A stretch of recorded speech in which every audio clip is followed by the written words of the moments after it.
নমস্কার বন্ধুরা, হেসেলের টুকিটাকি চ্যানেলের পক্ষ থেকে আপনাদের সবাইকে স্বাগত। আজকে চলে এসেছি গরমকালের উপাদেয় খাদ্য একটি শুক্তো রেসিপি নিয়ে। আপনারা দেখতে পাচ্ছেন শুক্তোর জন্য আমি যে সবজিগুলো ব্যবহার করব সেই সবজিগুলোকে কেটে রেখেছি। পাশে আমি ডালের বড়াও রেখেছি, আপনারা ইচ্ছে করলে বড়িও ব্যবহার করতে পারেন। আমি শুক্তো রান্নাতে যে বাটা মশলাগুলো ব্যবহার করব সেই মশলাগুলো এখানে পরপর সাজানো আছে। আপনারা দেখুন, সর্ষে, পোস্ত, আদা, মৌরি আর আমি একটু পাঁচফোড়নও নিয়েছি। কড়াইতে আমি সর্ষের তেল দিয়ে দিয়েছি।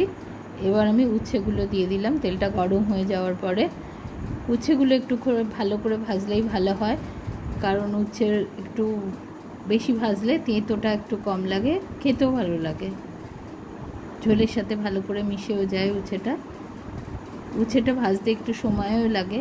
উচ্ছেটা ভাজা হয়ে যাওয়ার পরে আমি বেগুন, কাঁচকলা, পেঁপে দিয়ে দিয়েছিলাম, তারপরে পাঁচফোড়ন আর তেজপাতা দিলাম। উচ্ছেটাই আমি আলাদা করে খুব ভালোভাবে ভাজার চেষ্টা করেছি। বাকি সবজিগুলো আমি আলাদা আলাদা ভাজিনি, কারণ তাতে তেলের পরিমাণও বেশি লাগে। আমি এক এক করে ওই তেলের মধ্যেই সব সবজি দিয়ে দিয়েছি। শেষে আমি ডাঁটা আর আলু দিলাম, দিয়ে একটুখানি ভালো করে কড়াকন্তি দিয়ে নাড়িয়ে নিলাম। এবার আমি একে একে নুন, তারপরে মিষ্টি দিলাম। এবার নুন মিষ্টি দেওয়ার পরে আমি বাকি মশলাটা এই সময়ের মধ্যে মিক্সিতে করে ফেলেছিলাম, মিক্সিতে বেটে নিয়েছিলাম বাকি মশলাটা। আমার বাটা হয়ে গেছিলো। এবার আমি ওই মিক্সি থেকে মশলাটা ওর মধ্যে ঢেলে দিলাম। মিষ্টির বাটিটা ধুয়েও আমি খানিকটা জল মিশিয়ে দিয়েছিলাম।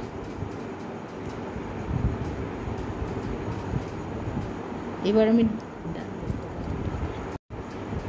জলটা দেওয়ার পরে একটু জলটা ফুটে উঠলে আমি যে ডালের বড়াগুলোকে ভেজে রেখেছিলাম সেই ডালের বড়াগুলো আমি এক এক করে দিয়ে দিলাম। ডালটাকে আমি শুধু নুন দিয়েই বড়াটা ভেজেছিলাম, মটর ডালের বড়া, সুতরাং ভয় নেই, জলে ঘেটে যাওয়ার সম্ভাবনা কমই থাকে। খুন্তি দিয়ে আমি বড়াগুলোকে একটু ওপর নিচ করে দিলাম, যাতে বড়াগুলোর মধ্যে গ্রেভিটা ভালো মতো ঢোকে। তারপরে আমি হাই ফ্লেমে করে ওপরে একটা কড়াইটায় চাপা দিয়ে দিলাম, যাতে ওটা টকবক করে ফুটে ওঠে। টকবক করে ফুটে ওঠার পরে আমি গ্যাসের ফ্লেমটা একদমই কমিয়ে দিয়েছিলাম। বুঝছে, যখন দেখলাম আমার সবজিগুলো একদম সেদ্ধ হয়ে গেছে এবং অনেকটা ঝোলও কমে গেছে, তখন আমি ঝোলটা বাড়ানোর জন্যে আমি ওর মধ্যে দুধ অ্যাড করলাম। আমি দুধটা দিয়ে ঝোলটাকে একবার করে ফুটিয়ে নিয়ে তারপরে ঘি দিয়ে দিলাম। ঘিটা দেওয়ার পরে আমি খুন্তি দিয়ে ভালো করে নাড়িয়ে গ্যাসটাকে বন্ধ করে একটু ঢাকা দিয়ে রেখেছিলাম। আপনারা দেখুন, আমার শুক্তো রেডি। আমি কন্টেনারে ঢেলেও ফেলেছি। আপনারা এইভাবে অবশ্যই ট্রাই করে আমাকে কমেন্ট করে জানাবেন। ভিডিওটি ভালো লাগলে চ্যানেলটি সাবস্ক্রাইব করতে ভুলবেন না। ধন্যবাদ বন্ধুরা।